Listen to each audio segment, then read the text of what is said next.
In today's class, we went over the problems, the odd-numbered problems on the document dated for today.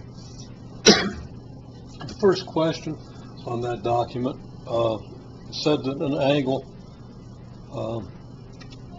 and its complement were 3x plus 20 and 2x minus 10. I didn't give you a picture. You should know that a picture of an angle and its complement looks like this. There's an angle, there's its complement, and here's 90 degrees. You should know that two angles are complementary if they add up to 90 degrees. An angle and its supplement would look like this, and the two angles would add up to 180 degrees. Now, the question said that the angle and its complement were 3x plus 20 and 2x minus 10.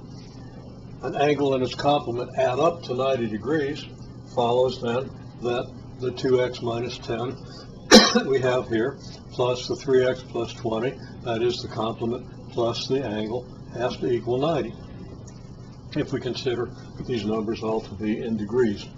So we simply solve this equation. Now, as I've recommended, you should, I think, probably go to Chapter 7 and work through Section 1, just to be sure that you can handle basic linear equations, because there are some indications that a lot of people have a little bit of trouble with this. That's not a difficult section. You should be able to work through it easily in an hour or two and get yourself up to speed on solving equations of this nature. Anyhow, if we combine these two expressions, 2x and 3x makes 5x, negative 10 and 20 makes 10, and so this expression on the left side simplifies to 5x plus 10. We have 5x plus 10 equals 90. We subtract 10 from both sides. The 10, subtracting 10 from 10 leaves us 0, so we just have 5x here. Subtracting 10 from 90 leaves us 80, and we end up then with 5x equals 80, dividing both sides by 5. 5x divided by x just gives us x. 80 divided by 5 gives us 16. We conclude that x equals 16. Now we're asked to find the angle and its complement.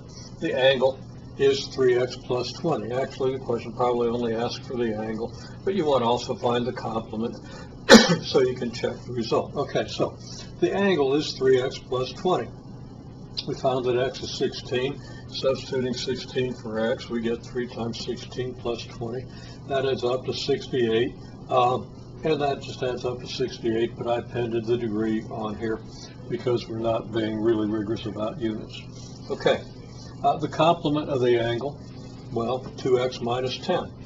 Substituting 16 for x, we get 2 times 16 minus 10. It's going to be 32 minus 10, 22 degrees. These angles add up to 90 degrees, as they must if we solve the problem correctly. And this is good confirmation. The fact that 68 and 22 does make 90 is good confirmation that we have a correct solution.